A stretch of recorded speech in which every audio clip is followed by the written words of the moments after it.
I never imagined myself to be the type of woman who leaves her husband after having a makeover and then returns with a vengeance. But here I am, 33-year-old Caitlin, waiting for Kevin to text me back while I stare at my phone for the umpteenth time today. He won't. Since he hasn't responded to any messages in weeks, I know he won't, and to be honest, I can't even hold it against him. It all began when I got into this strange mood last year. I was experiencing extreme stress from my job, to the point where I would wake up in the middle of the night in a panic. Being the loving spouse that he was, Kevin recommended that I try working out to improve my mental health. God, it aches to write in the past tense. He said that the gym saved his life after going through a similar experience before our marriage. Really? The gym? That's your solution? Was my initial reaction, but I was desperate enough to try anything. We began traveling together. For years, Kevin had been in good physical condition. Healthy, not like those guys who have enormous muscles for Instagram. My mother had always described me as curvaceous, which was a kind way of saying plump. Kevin didn't appear to mind. He looked at me as though I were gorgeous, so I trusted him when he told me I was. It was a terrible first few weeks at the gym. Everyone seemed to be observing me and passing judgment on the plump girl who was panting and puffing on the treadmill. However, Kevin was there to support me and demonstrate how to operate the devices without coming across as a total moron. I started going alone when his schedule became more hectic following his promotion. I met Tessa, a lively fitness instructor at that point, and she persuaded me to enroll in her classes. After 3 months, I began to see changes. People at work were making comments that my clothes were looser and my face appeared different in the mirror. My attitude altered in tandem with my physical changes. I felt strong. Is it strange to say that? It was like I was finally in charge of anything in my life. I had more energy than I had in years, and my despair began to fade. In fact, I was eager to put on clothes I had never worn before in the morning. Kevin also took note. He would have a small smile on his face as he watched me get ready, as if he was pleased with me. It was pleasant that he began to initiate sex more frequently. Yet something seemed off. I was unique. I began to go out more. I had a whole new social network after Tessa invited me to these fitness group happy hours. These individuals didn't know the depressed, chunky Caitlin who used to stress eat a pint of ice cream after work. Instead, they knew the new me. I enjoyed it when men flirted with me and bought me drinks. Not with the same sense of pride, Kevin began to notice that as well. I would see him seeing me interacting with other men while we were at a common friend's house. I could see it bothered him, but he never spoke about it at the time. Was I deterred by that? Not at all. If anything, it increased my willingness to push limits. Like, hey, I'm still me, but I'm in a better package. Now is not the time to get jealous. Life at home began to change. I was, busy. Work all day, go to the gym in the morning, and then occasionally attend another class or happy hour. Who had time for laundry or dishes? Without protesting, Kevin began to take up my slack, but I could see the questions in his eyes. Where had I gone? With whom was I? Is the woman he married still me? God, I can still clearly recall what I was wearing that one night. We were at one of my company events. Owen, a consultant who had been pursuing me for weeks, was present. I wanted it to happen, but it hadn't. Kevin overheard us conversing. I remained where Owen's hand was on my lower back. His jokes made me laugh so hard that I stroked his arm. From the other side of the room, Kevin stared with a look on his face that I had never seen before. Not rage, but disappointment, which is worse. "What's going on with you and that guy?" Kevin finally asked on the way home. "Nothing," I yelled. "Didn't look like just friends," he remarked softly. "We work together. We're friends." God, are you really that envious? Remember that it was you who wanted me to be in shape? Before I could stop them, the words were released, and they weren't even true.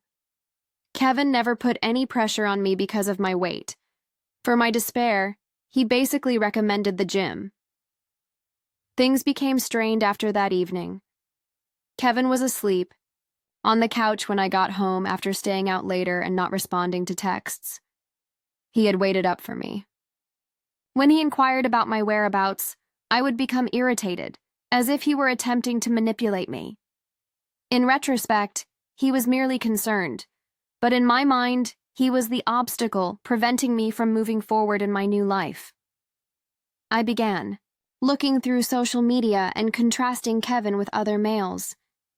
Why didn't he wear nicer clothes? Why didn't he put in more effort? I had changed, and he was back to his former self, Kevin. I began to believe that I had made do with him. With each guy that slid into my direct messages and each compliment from a complete stranger, that thought continued to develop and become louder in my mind. I exploded when Kevin proposed that we consult a marriage counselor. It seemed as though he had made a serious accusation against me. I told him, "Perhaps I've just realized I can do better than you." I'll never forget the expression on his face. It was as though I had struck him. I didn't stop, though. I continued to talk about how I had settled for him, and that I was only with him because I didn't think I could find another partner when I was overweight, among other terrible things. I truly didn't mean any of it. I suppose I was simply addicted to the sensation of being wanted and intoxicated by attention. But I told myself that was all real at that moment. Kevin didn't even defend himself. He just listened. He merely said, "Is that really how you feel?" After I finished, and thanks to you, God, I replied in the affirmative. I filed for divorce a week later. Even though I tried not to care, the expression in Kevin's eyes when he was served the papers still troubled me at night. I persuaded myself that this was my chance to live the life I had earned. I left our house right away, discovered a cute, little... I could hardly afford the apartment I found downtown. I wanted to start over. New life, new home, new body. I instructed Kevin to only get in touch with me via our attorneys and barred him from all other platforms save email. I was very professional and aloof about it. He called me around 20 times the first night, and I didn't pick up. I was celebrating my release with Tessa and a few members of the gym staff. They only knew that I was leaving my marriage to find myself or whatever nonsense I was spewing. They had no idea of the whole situation. Tessa kept complimenting me on my bravery and buying me shots. The worst thing? I began to believe it, as if I were a feminist hero for leaving my loving and decent spouse. I actually shared a mysterious remark about outgrowing relationships on social media, along with a seductive yet contemplative selfie of myself. About 200 people liked it. After seeing it, Kyle, a friend of Kevin's, texted me and labeled me cold-hearted. I also blocked him. I felt optimistic about the future during those initial weeks. I bought new furnishings, posted fresh chapter images, downloaded dating apps, and began chatting to Owen more at work. I bought things I couldn't afford, got highlights, and changed my hair. I was forging a completely new persona as Caitlin, a gorgeous single. I was making things tough at every opportunity while our divorce processes proceeded. In addition to Kevin's premarital funds, I wanted half of everything. I was out for blood, despite my lawyer's constant attempts to control me. About a month after I split from Kevin, Owen formally asked me out. We went on our first date to this hip restaurant, which I had always wanted to try, but Kevin felt was too expensive. Owen caressed my leg beneath the table, complimented my clothing, and ordered pricey wine. It was precisely what I believed I desired. That evening, we found ourselves at his house. I kept thinking about Kevin the entire time I was with Owen. Owen's body was more toned, his job was more remarkable, and his apartment was sleeker. However, Owen did not inquire about my sleep. He did not recall how I had taken my coffee. And he did not gaze at me as Kevin did, as if he could see more than just the packaging. I doubled down, though. I began sharing pictures of Owen. I was certain that mutual friends would notice them and let Kevin know within a few weeks. I wanted to let him know that I had improved. I wanted it to hurt him the way I was hurting because, in spite of my bluster, I was hiding a hollow sensation that was developing inside of me. I had to meet with Kevin for mediation 3 months into our divorce proceedings. It was the first time since I left that I'd actually seen him. Wearing my priciest outfit and having my hair done, I entered prepared to appear aloof and aloof. However, Kevin appeared well and composed. He had shed a little weight and gotten a haircut.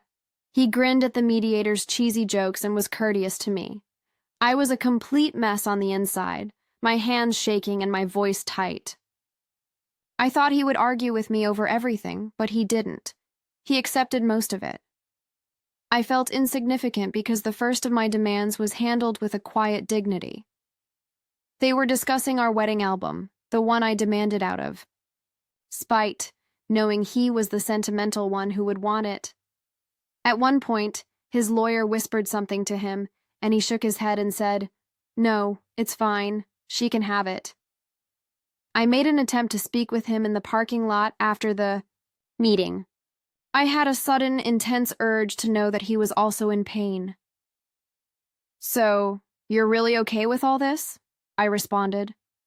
He gave me a prolonged gaze. He then got into his car and drove off, saying, "No, Caitlin, I'm not okay, but I'm going to be." No tears, no pleading, no drama. That broke my heart more than anything else for some reason. Owen abruptly canceled our arrangements that evening, citing a work emergency. I was sitting by myself in my fancy new apartment, looking through old pictures of Kevin and me. This one was from his parents' anniversary celebration 3 years ago.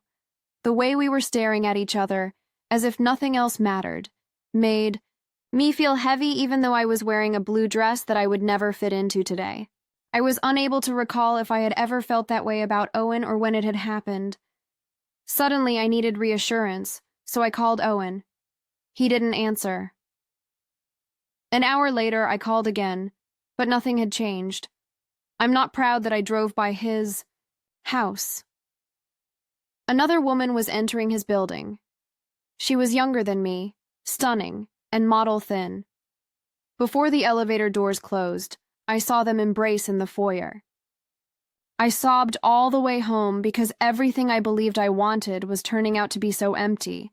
Not because I loved Owen, I didn't. I was surprised by how quickly the divorce was finalized. In the end, Kevin didn't dispute anything.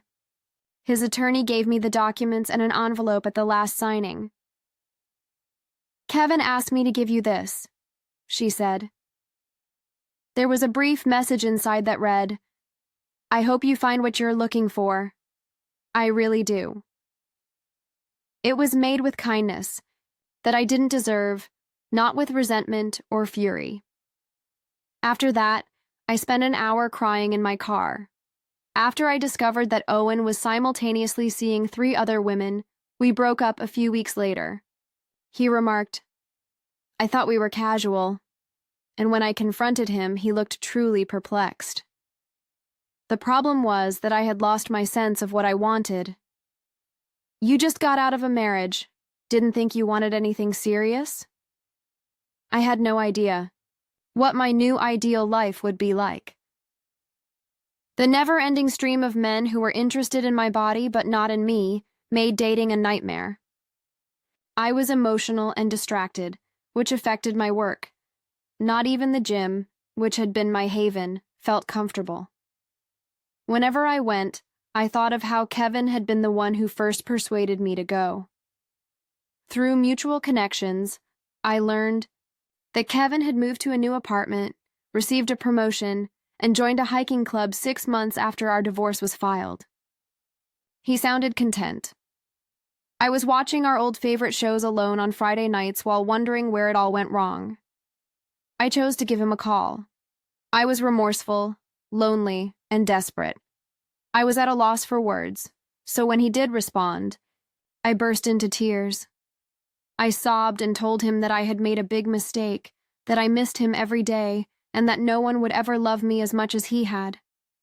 The other end was silent for a long time. At last he said something. "I'm sorry you're in pain, but there's no turning back for us," he stated in a soft yet forceful voice. "Caitlin." "Please," I pleaded. "Just meet me for coffee. Just talk to me." "No," he replied. I began texting him after he hung up, first apologizing, then recalling happy memories, and then giving lengthy explanations of my changes. "You needed to talk 6 months ago. You didn't want to then." I became irate when he didn't reply and sent him derogatory messages, telling him that he never truly loved me, and that he should just discard everything.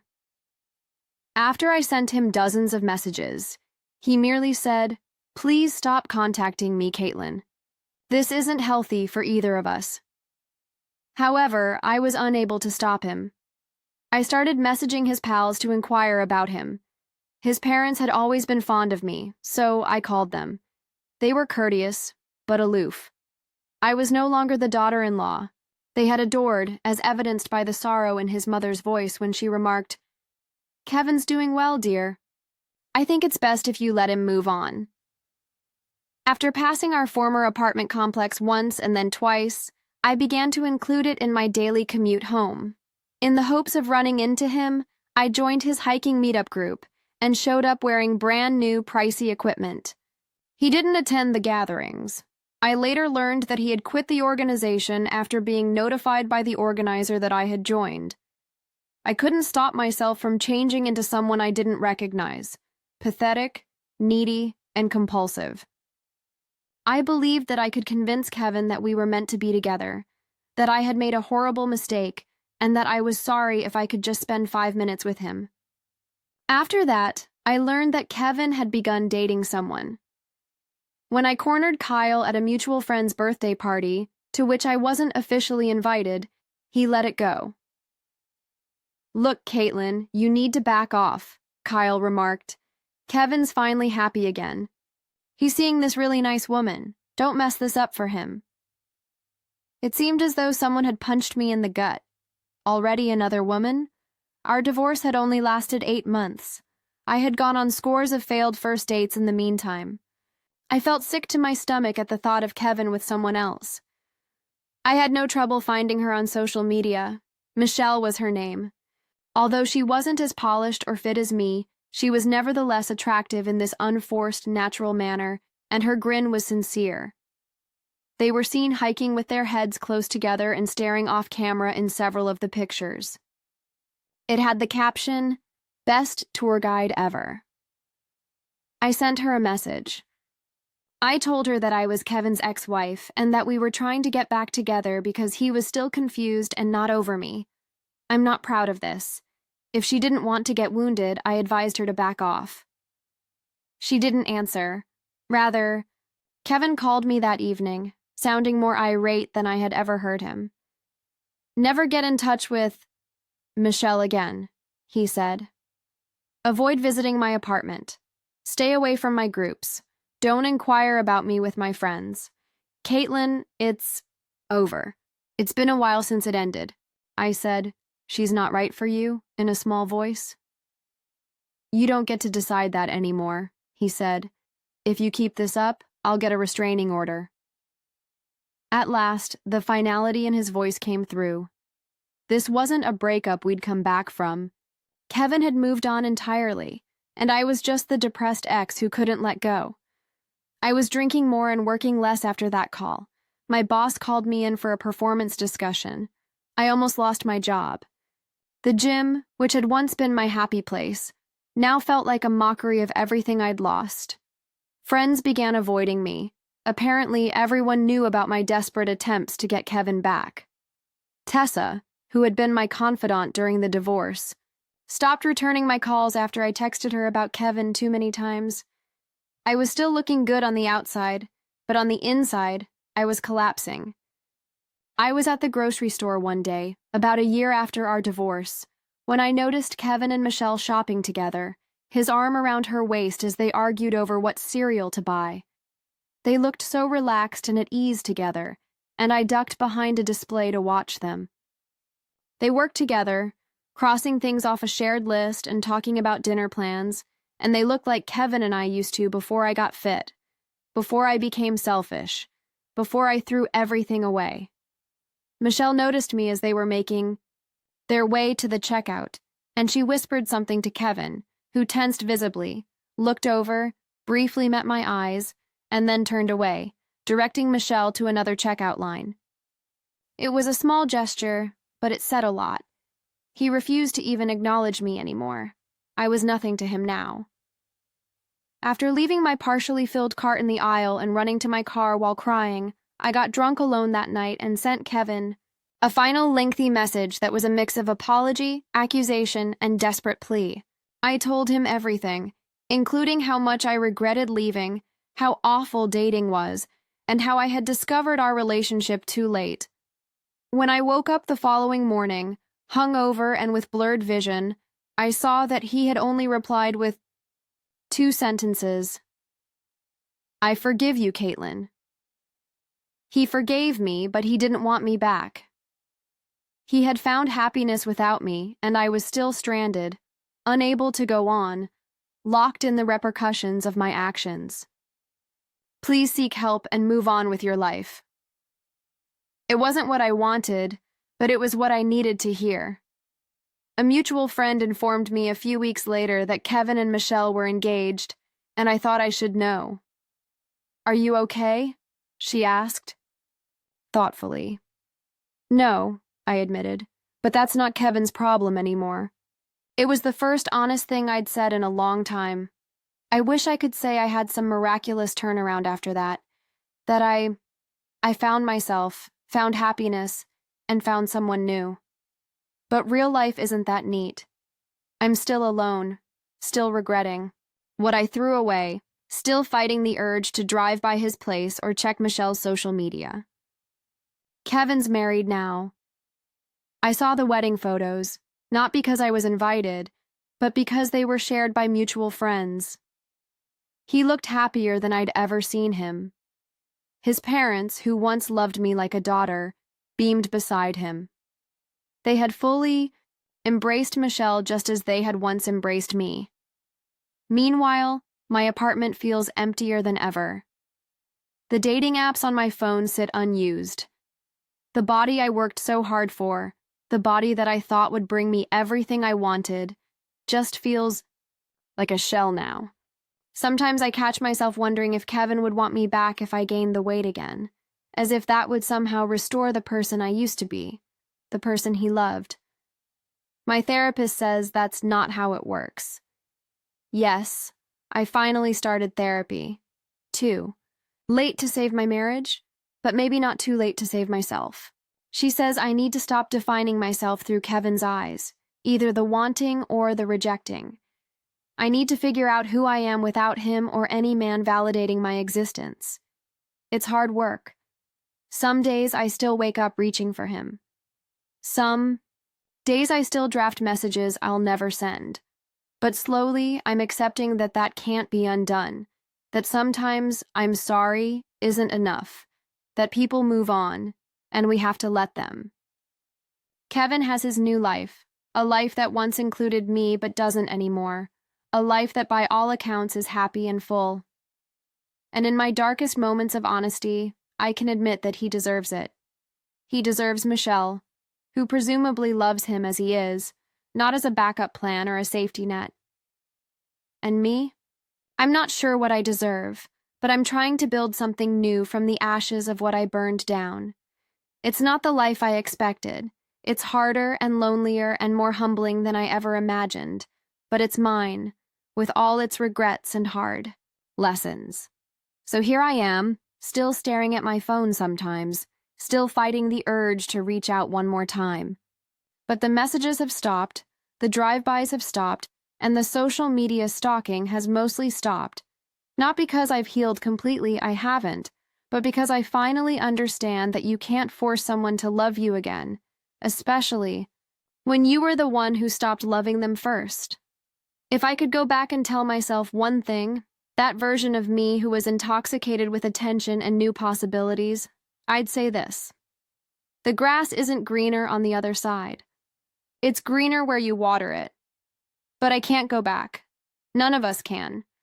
We can only go forward, carrying our regrets, hoping to do better next time, if there is a next time. For now, I'm just trying to be okay on my own, to find value in myself. That isn't tied to how I look or who wants me. Kevin has moved on, and someday maybe I will.